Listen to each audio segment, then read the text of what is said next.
তারিখের শুক্রবার দিনের জুমার নামাজ আদায়ের জন্য সম্মানিত মুসল্লিয়ানে কেরাম, যুবক ভাইয়েরা এবং পর্দার আড়ালে বাড়িঘর অবস্থানরত আমার মা ও বোনেরা, মাইকের আওয়াজ যারা শুনতেছেন সবার প্রতি আমার সালাম। আসসালামু আলাইকুম ওয়া রাহমাতুল্লাহি ওয়া বারাকাতুহু।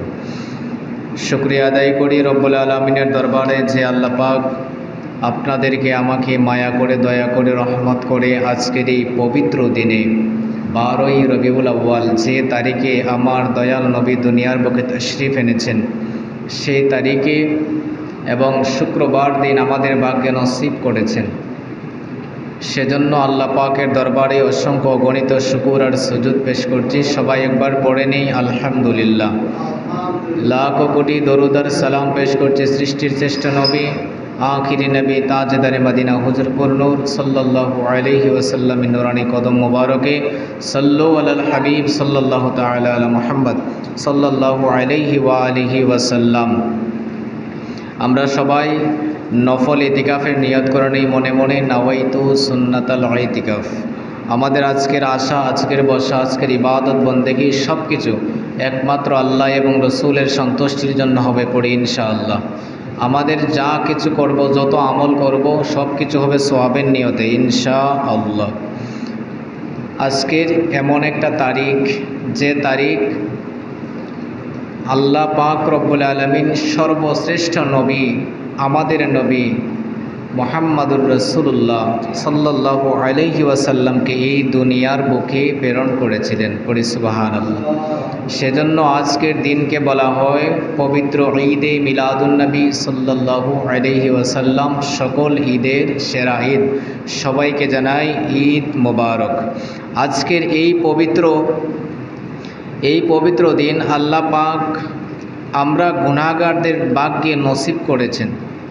সেজন্য আরেকবার পড়ি নেই আলহামদুলিল্লাহ। এটা হলো আমাদের সৌভাগ্য। আজকের পবিত্র জুমার বয়ান খুতবার মধ্যে বিষয়বস্তু আনা হয়েছে আমার দয়াল নবীজির মর্যাদা সম্পর্কে। দয়াল নবীর মর্যাদার আমি গুনাহগার কি বলবো?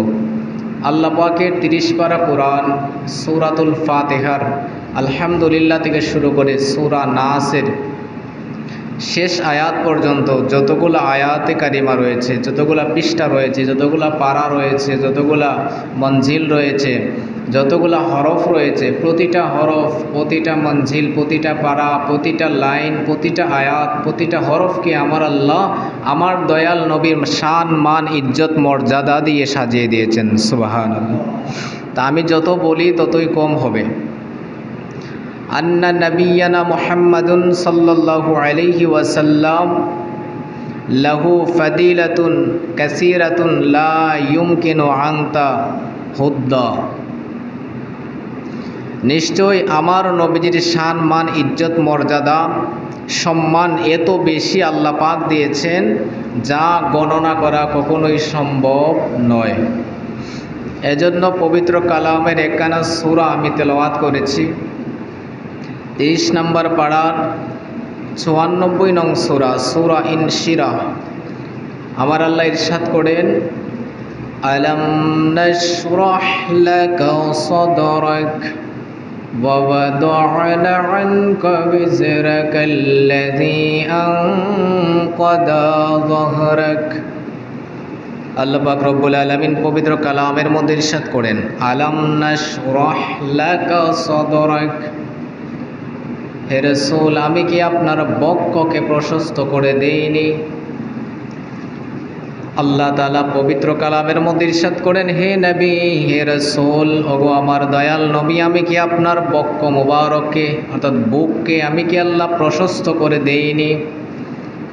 ওয়া ওয়াদা'না আনকা বিজরাক, এবং আমি আল্লাহ কি আপনার যত সমস্ত বোঝা রয়েছে ওই সমস্ত বোঝাকে আমি আল্লাহ সরাইয়া দেইনি। এখানে বক্ষ বলতে আল্লাহ তাআলা বুঝাইছেন বক্ষকে আমার আল্লাহ প্রশস্ত করে বিস্তৃত করেছেন।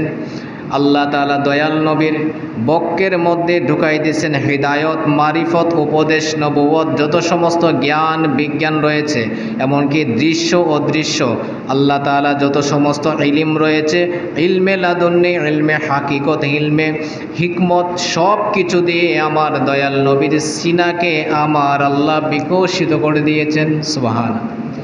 যত ধরনের ইলিম, যত ধরনের ধন ভাণ্ডার আছে, সব কিছু আমার আল্লাহ দয়াল নবীর সিনার মধ্যে দিয়েছেন। এটা হলো কোরআনের আয়াত। আল্লাহ বলেন, এ রাসূল, আমি কি আপনার সিনাকে বিকশিত করিনি?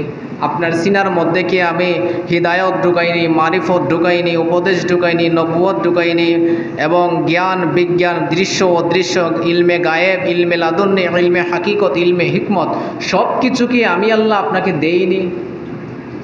তার মানে আল্লাহ তাআলা যত সমস্ত ইলিম, যত সমস্ত কিছু আছে, সব কিছু আমার আল্লাহ দয়াল নবীর সিনার মধ্যে দিয়ে দিয়েছেন। সুবহানাল্লাহ।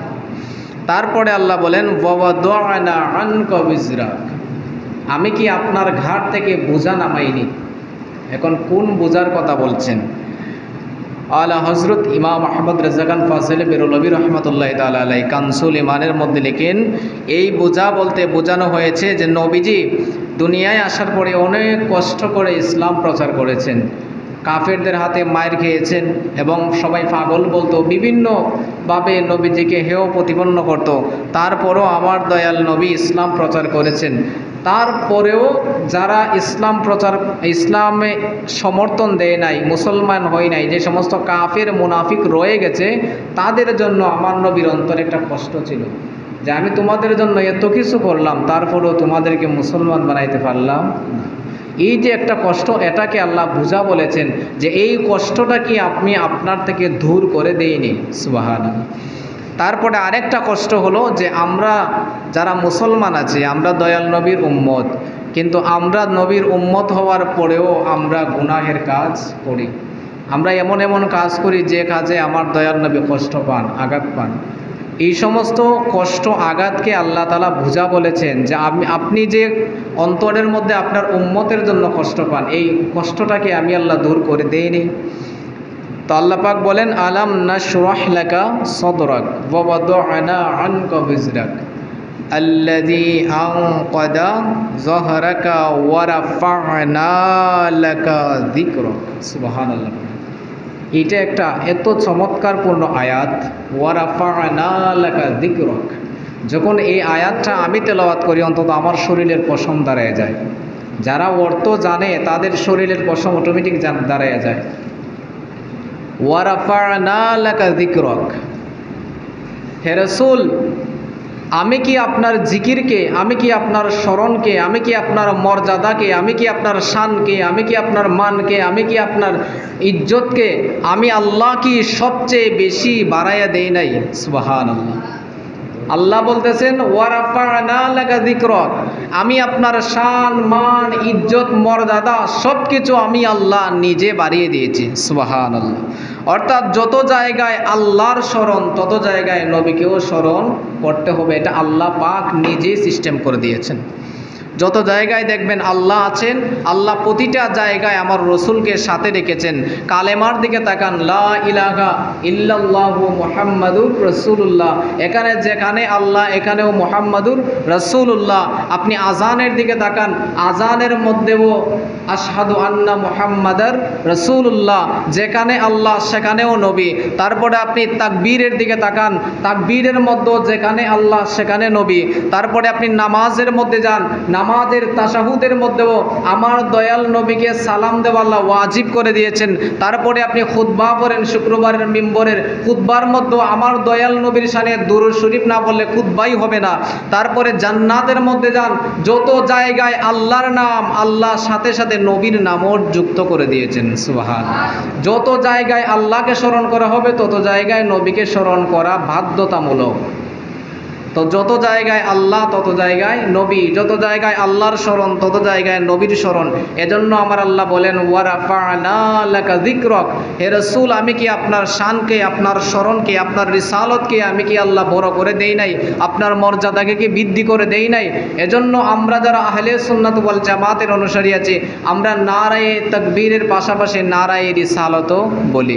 কারণ যেখানে আল্লাহর তাকবীর হবে সেখানে নবীরও তাকবীর হবে। আর যারা দিন ইসলাম আর রাইট ইসলাম নিয়ে আছে তারা বলে লিল্লাহি তাকবীর আর দিন ইসলাম এতটুকুই বলে, আর নবীর তাকবীর দেয় না। এটা হলো আবু জাহেল, আবু লাহাব, ইবনে আব্দুল ওহাব নজদির গোষ্ঠীর দল, যারা আল্লাহকে মানতো কিন্তু নবীকে মানতো না। তারা শুধু বলে যে আল্লাহর তাকবীর হবে, আল্লাহর জন্য তাকবীর হবে, নবীর জন্য নয়। কিন্তু আল্লাহ নিজে বলেন ওয়া রাফা'না লাকা যিকরাক, আমি যত জায়গায় আমার রাসূলকেও তত জায়গায় রাখা বাধ্যতামূলক। সুবহানাল্লাহ। কিন্তু যারা মুনাফিক রয়েছে তারা বুঝে না। নবীজির শান, নবীজির মানকে আমার আল্লাহ নিজে বাড়িয়ে দিয়েছেন, আমরা কি কমাইতে পারবো? আমরা যত চেষ্টা করে কমাইতে পারবো? আমার আল্লাহ বলেন আমি নিজেই বাড়াই দিছি। ওয়া রাফা'না লাকা যিকরাক ফাইন্না মা'আল উসরি ইউসরান ইন্না মা'আল উসরি ইউসরা। হে রাসূল আপনি যত জায়গায় কষ্টে পতিত হবেন, যত জায়গায় আপনি কষ্টের মধ্যে পড়ছেন, আমি আল্লাহ কষ্টের সাথে সাথে আমি সেই কষ্টকে দূর করে আপনাকে স্বস্তি দান করেছি। সুবহানাল্লাহ। আল্লাহর নবী যত জায়গায় কষ্টের মধ্যে পতিত হয়েছেন, আল্লাহ সাথে সাথে কষ্টকে দূর করে স্বস্তি দিয়েছেন, মানে নবীজিকে আরাম দিয়েছেন। নবীজি ইসলাম প্রচার করতে কত জায়গায় কাফেরদের কাছে কত অপমান হয়েছেন, আল্লাহ সাথে সাথে সেই কষ্টটা অন্তর থেকে দূর করে দিয়েছেন, সাথে সাথে নবীর অন্তরের মধ্যে আনন্দ দিয়ে দিয়েছেন। সুবহানাল্লাহ। উহুদের ময়দানে গেছেন, নবীজি দেখেন যে যারা হেরে যাবে মুসলমান, আল্লাহ তাআলা মুসলমানদেরকে জিতাই দিয়েছেন, তাদেরকে হারাইয়া আমার দয়াল নবীর অন্তরকে খুশি করে দিয়েছেন। সুবহানাল্লাহ। অর্থাৎ যত জায়গায় আমার নবী অন্তরে কষ্ট পাইছেন, আল্লাহ সাথে সাথে সেই কষ্ট দূর করে আনন্দ ঢুকাই দিয়েছেন। তিনি হলেন আমার আল্লাহ আর তিনি হলেন আমার দয়াল নবী। সুবহানাল্লাহ। এজন্যই বলছেন ফাইন্না মা'আল উসরি ইউসরান ইন্না মা'আল উসরি ইউসরা। যত জায়গায় কষ্ট আছে কষ্টের সাথে আমি আল্লাহ স্বস্তিও রেখেছি, আনন্দ রেখেছি। কষ্টের সাথে আমি আল্লাহ আনন্দও রেখে দিয়েছি। ফাইন্না মা'আল উসরি ইউসরা ফাইযা ফারাগতা ফানসাব ওয়া ইলা রাব্বিকা ফারগাব। আমার আল্লাহ ইরশাদ করেন এবং হে রাসূল আপনি যখন নামাজ থেকে ফারেগ হবেন, নামাজ থেকে ফারেগ হবেন, যখন নামাজ শেষ করে নেবেন তখন আপনি কি করেন? ওয়া ইলা রাব্বিকা ফারগাব ফাইজা ফারাগতা ফানসাব ওয়া ইলা রাব্বিকা ফারগাব। আপনি যখন নামাজ থেকে ফারেগ হবেন, নামাজের সালাম ফিরাই নেবেন, তখন আপনি সাথে সাথে আল্লাহর দরবারে দোয়া করুন। সুবহানাল্লাহ। কারণ নামাজের পরে দোয়া করা এটা হলো নবীজির সুন্নত, এবং দোয়া করলে আল্লাহ তাআলা কবুলের গ্যারান্টি দিয়েছেন। সুবহানাল্লাহ। এজন্য আমরা সালাম ফিরানোর পরে দোয়া করিনি। আল্লাহ নিজেই কোরআনের মধ্যে বলছেন, সূরা নাসরের শেষ আয়াতের মধ্যে দেখেন ফাইজা ফারাগতা ফানসাব ওয়া ইলা রাব্বিকা ফারগাব।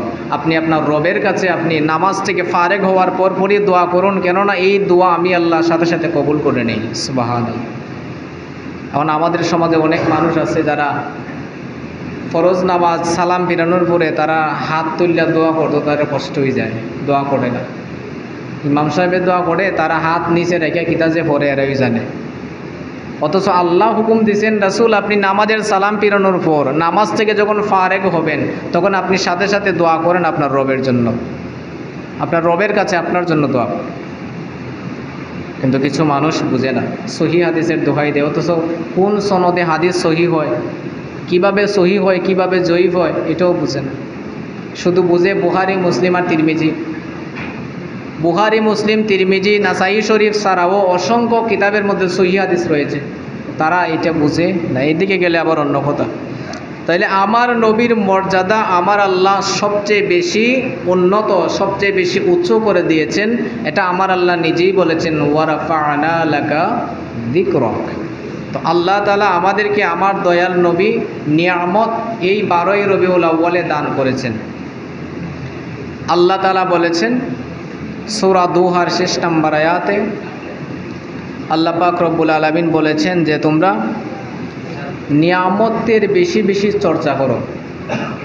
ওয়াদ-দুহা ওয়াল-লাইলি ইযা সাজা ওয়াদ্দাআকা রাব্বুকা ওয়া মা ক্বালা ওয়ালাল আখিরাতু খায়রুল লাকা মিনাল উলা ওয়ালা সাওফা ইউ'তিকা রাব্বুকা ফাতারদা আলাম ইয়াজিদকা ইয়াতীমান ফাআওয়া ওয়া ওয়াজাদাকা দাল্লান ফাহাদা ওয়া ওয়াজাদাকা আইলান ফাআগনা ফাআম্মাল ইয়াতীমা ফালা তাকহার ওয়া আম্মাস সাইলা ফালা তানহার ওয়া আম্মা বিনি'মাতি রাব্বিকা ফাহাদ্দিস।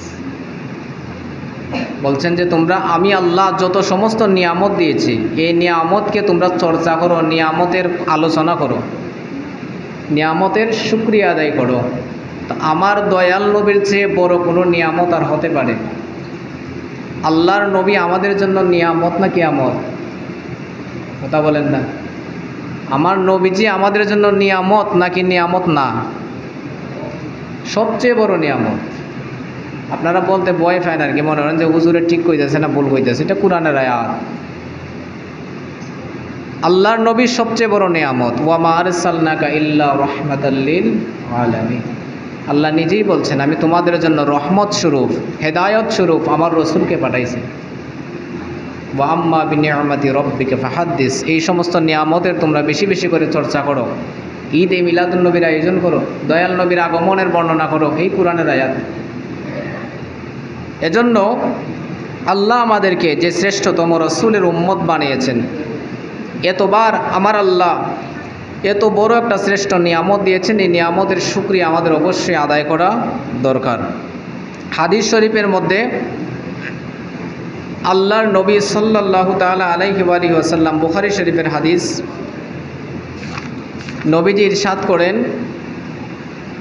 ওয়ান জুবাইর ইবনে মুতঈম قال قال رسول الله صلى الله عليه وسلم লি খামসাতু আসমাইন।